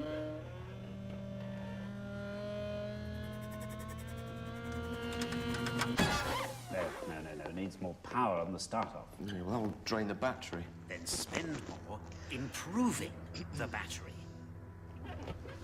12 million quid out of the coffers for this. Well, he's a genius, remember? Trying to. I think it's fair to say the C5 was an absolute disaster. It just wasn't ready for it. Clive, The technology. sorry to interrupt again. About the quantum leap. Christ, not again. We can't keep advertising it. The phones are ringing off the hook with people wanting to know where their machines are. Well, get the bloody things out then. We're not ready. The microdrives aren't working. Half the memory's hanging out the back. We'll employ more people on the job. Clive, more people isn't the issue. We need more time to iron out all the problems. For fuck's sake, Nigel! We announced the QL will be shipping in 28 days. It will be! That was 60 days ago. I remember that there was apparently a massive backlog from when you ordered something to when you actually got it. Obviously, that's what it was. Sales of the Spectrum have slumped. In December 1983, every child wanted one for Christmas. And by December 1984, every child who wanted one had one. There are currently some 600 home computer manufacturers in Britain. How many of them will still be around by this Christmas? Well, certainly less than 600, that's for sure. It's Robert De Niro. The market is very fragmented. It cannot contain anything like that number over a long period. The cheapest of all is this one, made by the newly knighted Sir Clive Sinclair. It's survival of the fittest. Who's most innovative? Who best meets the end user's requirements? It's a tough marketplace for our rivals, but as far as Acorn are concerned, then interest in our computers is still in the ascendancy. At Sinclair Computing, we've recently developed a truly groundbreaking machine, the Quantum Leap. Just recently we received our biggest ever order for our latest product, the Electron. We've already taken a huge number of orders from eager consumers who want the very best. The QL, or Quantum Leap computer, designed for the upper end of the market, has been dogged by production and marketing problems. From next week, the Sinclair QL, now priced at just under £400, is to be reduced by 50%. And although Sinclair originally promoted this machine as being capable of more serious applications, it failed to make any inroads into the business computer market. And that's where Amstrad comes in. We are businessmen. We're not made up by a team of ex-graduates who are throwing a few electronic components in a plastic box. To make matters worse, the boom in schools buying computers has also passed, and it was demand from schools which helped catapult Acorn from being a two-man outfit to a turnover of £93 million. I believe with the right products at the right price, then market demand will just keep growing and growing. And so for 1985, the most serious computer game of all is being played by the companies themselves, trying to turn round the continuing and devastating slide in their industry. Well, you see, the way it works is this. We send them out when the shops order them. Jesus Christ. And the shops order them when they need them. Uh-huh. The thing is, they needed them 3 months ago, not now. Smith's ordered 120,000 electrons. Do you get that order in writing? Now, if it was your CD players, we can't send them out quick enough this year. Oh, very sad, this part. Some people have been waiting 3 months for the QLs. And they're the lucky ones. The ones we're actually managing to deliver just don't work. We can't keep advertising it, Clive. People trust Sinclair. They trust me. If they don't work, give them another one that does. Look, stop fretting, Nigel. Our advertising campaign will guarantee healthy sales. If Curry wants to muscle in on the Spectrum market with his ugly tat, then I'll be damned if we don't respond. I'll chop him off at the knees in his own territory. Here, take this. Sinclair QL commercial takes 17.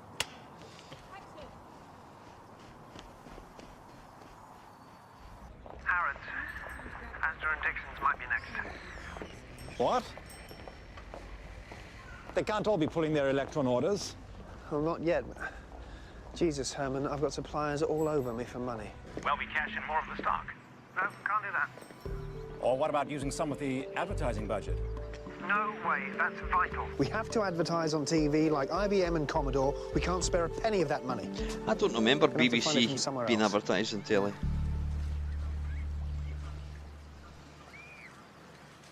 This is the new Acorn Electron.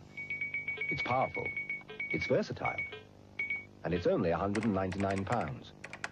But there's one feature that will make it particularly welcome in homes all over Britain. It speaks the same language as most school children, BBC Basic. The Electron. Now your children can teach you all they know. The Acorn Electron can be found at local Acorn dealers and major high street stores. Jesus. I've actually got 2 electrons, I think, in my cupboard. Just thought I'd check on you.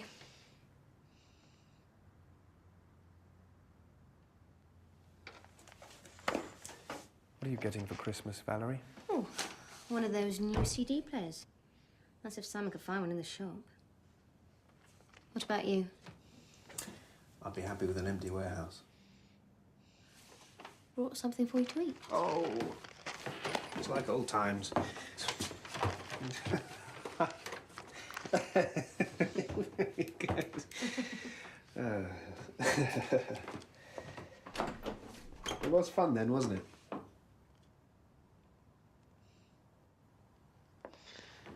And then the bubble burst.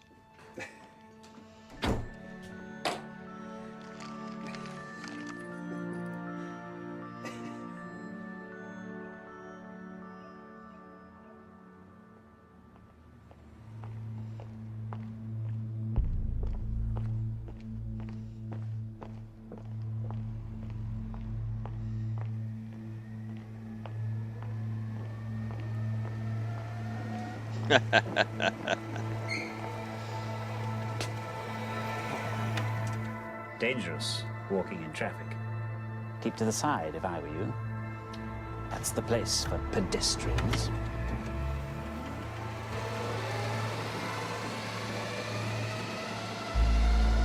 There is actually a guy that drives about in a C5 in Edinburgh. I actually saw him when I was out on my bike a few years ago.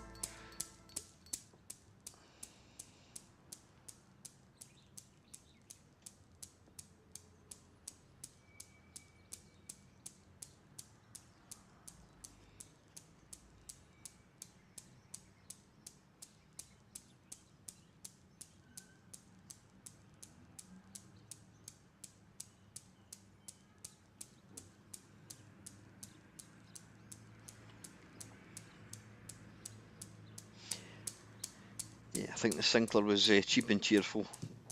Cheap, Are you sure? but unreliable. You want to go with the one knocking Sinclair? Just run it. I want full pages everywhere.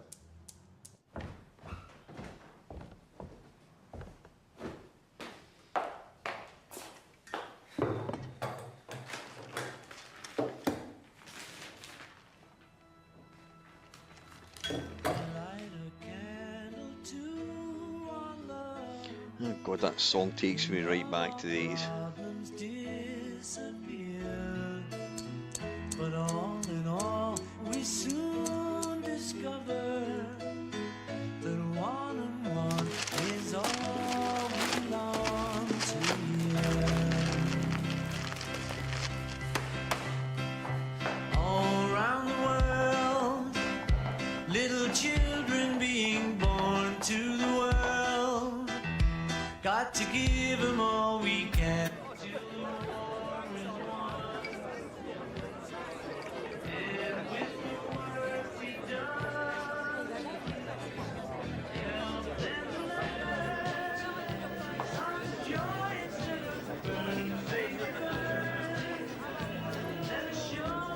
What the fucking hell's all this about then? What? Fucking buggering shit bucket! All right. Jesus Christ. I'm fine. Ridiculous. Don't do that again.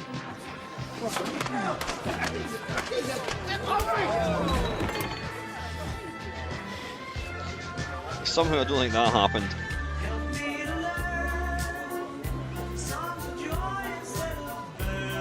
Get out and stay out. Still got that temper, Clive. Someone needs to teach you a lesson. That's funny, because everything I learned from you. You learned nothing. You took, and you took, and you gave nothing. You wouldn't listen to me. What choice did I have? We could have been the British IBM, but you wouldn't listen to me when you should have. And now look at us. You and I in a little toy shop. I get the feeling this video is going to be taken Shares down in the due to Acorn copyright. Microcomputer Company were suspended on the stock market this afternoon. It follows rumours of financial problems at the company. Share prices in Acorn have been under pressure since the city heard that they'd made a big loss in America. For some months now, it's been known that Britain's most famous inventor, Sir Clive Sinclair, has had financial problems. His company, Sinclair Research, brought computers out of the lab and into the home and was a runaway success in the early 80s. But the market has slumped as rapidly as it peaked.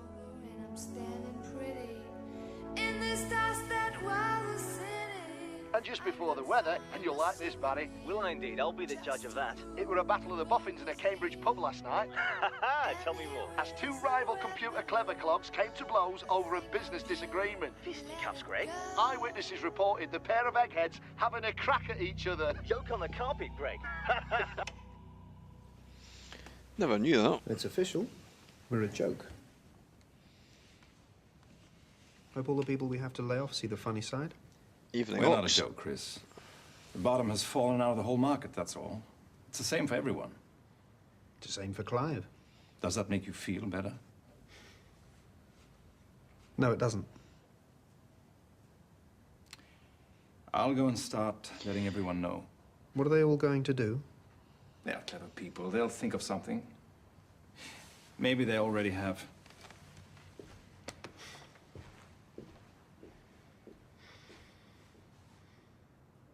Chris, it's Clive here. Clive Sinclair. We haven't spoken in months, and I wondered if you weren't too busy, just wondered if you might like to meet up for a drink. Like the old days. If you're around.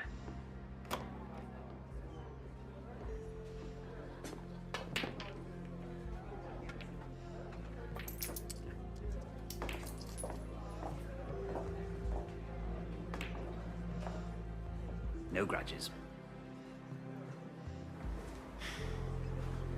I've always predicted the computer boom would come to an end. Now it belongs to ghastly barrow boys like this Amstrad fellow.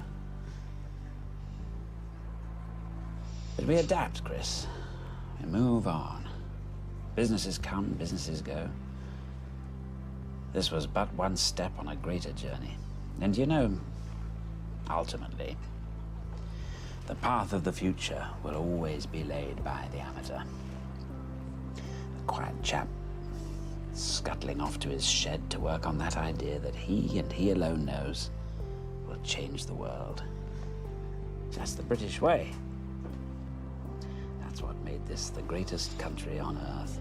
A man's reach must exceed his grasp on what's a heaven for. True enough.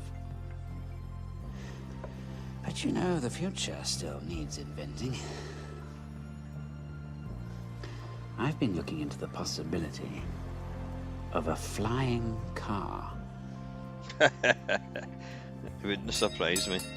Time, gentlemen, please.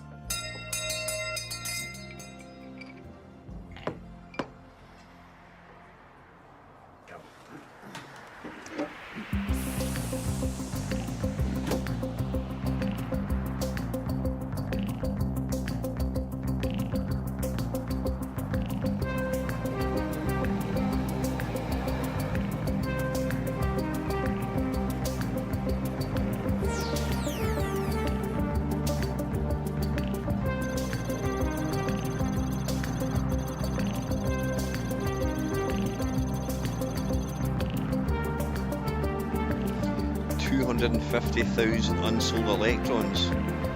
Bloody hell.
You can't knock the guy for what he was trying to do. If it wasn't for innovators like him, you know, we wouldn't have half the stuff I've got now.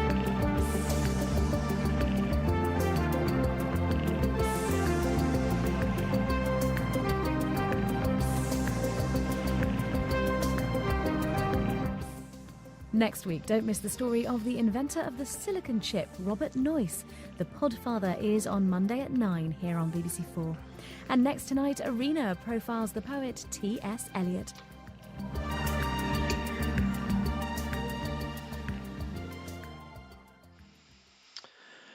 There you go, folks. Is anyone still watching? Oh, we've still got 10 people. Just before I'm going to do one more thing, I want to let you see something back in 2 ticks.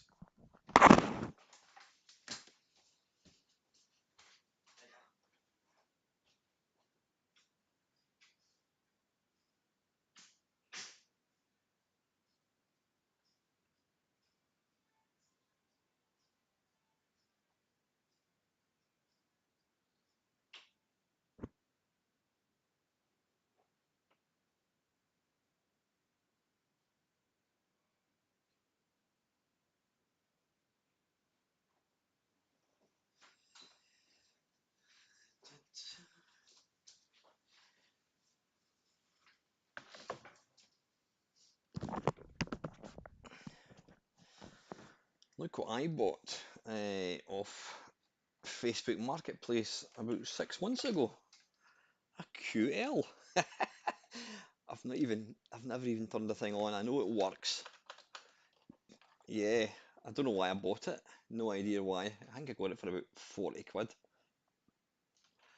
There you go. There's a QL in the flesh. Yeah, I think it uses micro drives or something. There you go. That's a QL. Now listen, folks. What I'm going to do before we finish, I'm going to have one game of Berserk, and then we will call it a night. So let me quickly just go across to Mr. Webcam. Yeah, I'm going to have a quick game of Berserk. Ugh. In fact, I'm wondering. Yeah, we'll just. I think it does. It does. The person did. Right, why is this Mister? This Mister keeps playing up.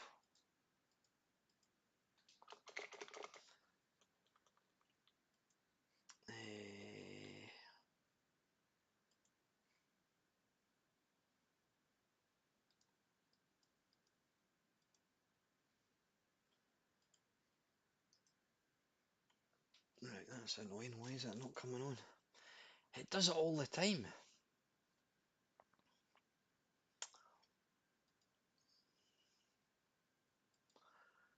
You see there it's there. If I take that out and then I'll try and add it again. I don't know why it keeps not seeing the Mister for some weird reason. Don't know why. I'm going to switch it on and off again. I don't think that's going to make any difference. Because the Mister itself does work. That's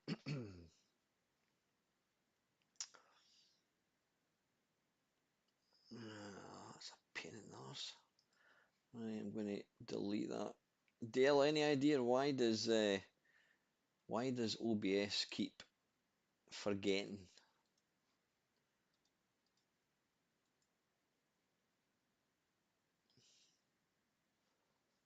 And if I change it to that and put it back, no. Properties, activate, deactivate. Come on, just work for God's sake.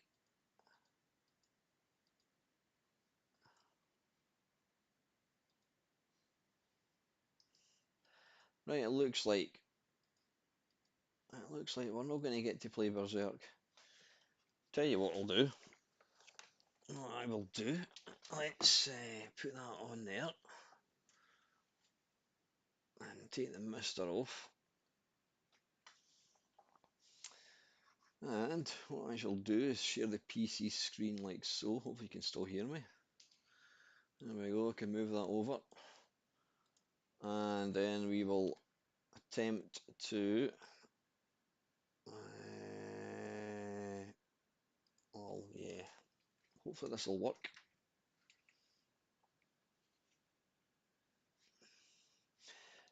In fact, no, what I'm going to do,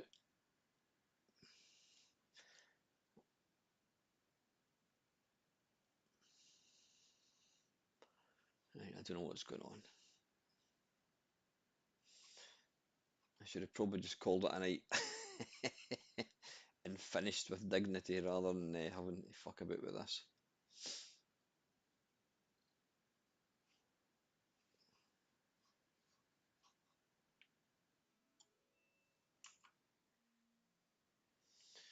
I don't even know. Can you guys see that? Could you see that for a second? Hang on.